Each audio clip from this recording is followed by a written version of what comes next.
Present by Ravi studio Ambikapur.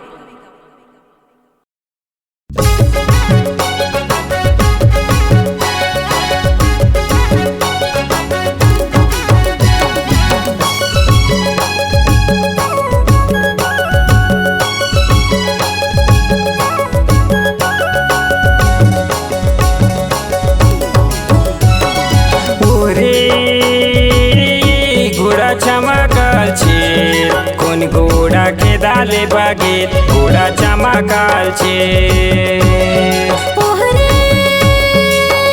घोड़ा चमकाल छे ललका लाखे दाले बागे घोड़ा चमकाल छे ओरे घोड़ा चमकाल छे कोन घोड़ा के दाले बागे घोड़ा चमकाल छे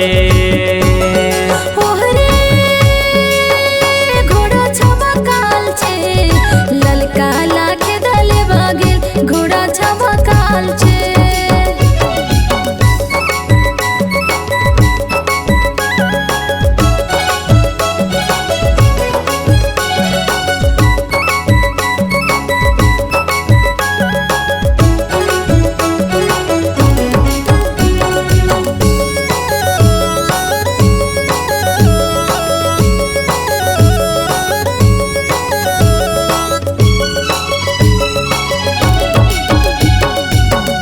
लोहा बांधे राजाया मला घोड़ा चमकाल छे लोहा बांधाले बागे घोड़ा चमकाल छे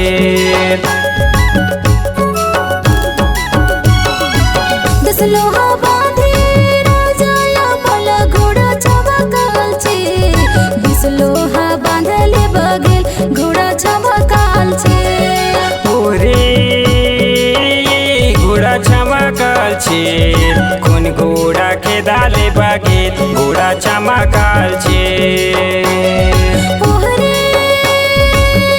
घोड़ा चमकाल छे ललका लाखे दाले बागे घोड़ा चमकाल छे।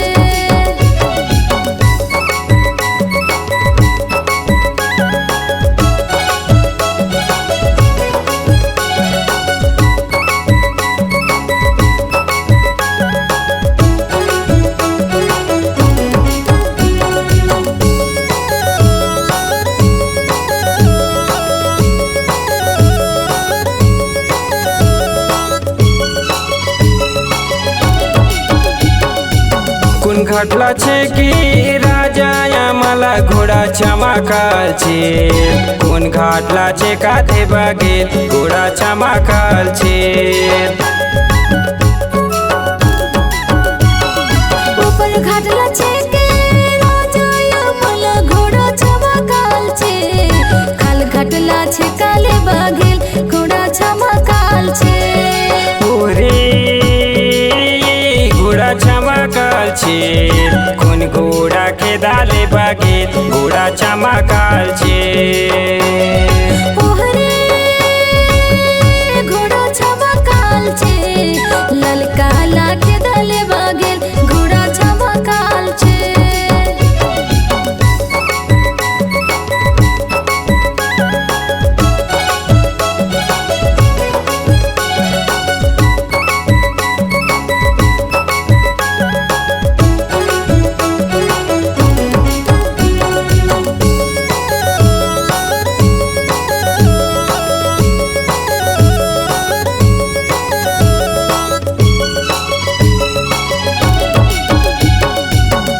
मुड़ा फाकी राजाया मला घोड़ा चमकाल छे मुड़ा फाका रे बागे घोड़ा चमकाल छे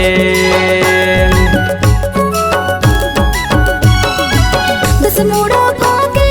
राजाया मला घोड़ा चमकाल छे 20 मुड़ा फाकले बागे घोड़ा चमकाल छे ओरे घोड़ा चमकाल छे कोन घोड़ा के दाले बागे घोड़ा चमकाल छे घोड़ा चमकाल छे ललका लाखे दाले बागे घोड़ा चमकाल छे।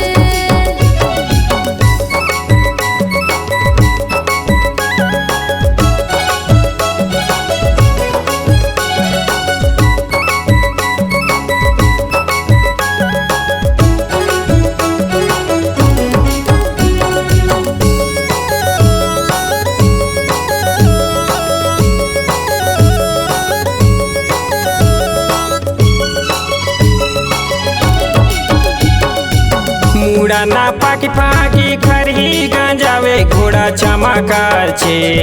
झरिया राकता बही गेल घोड़ा चमकल छे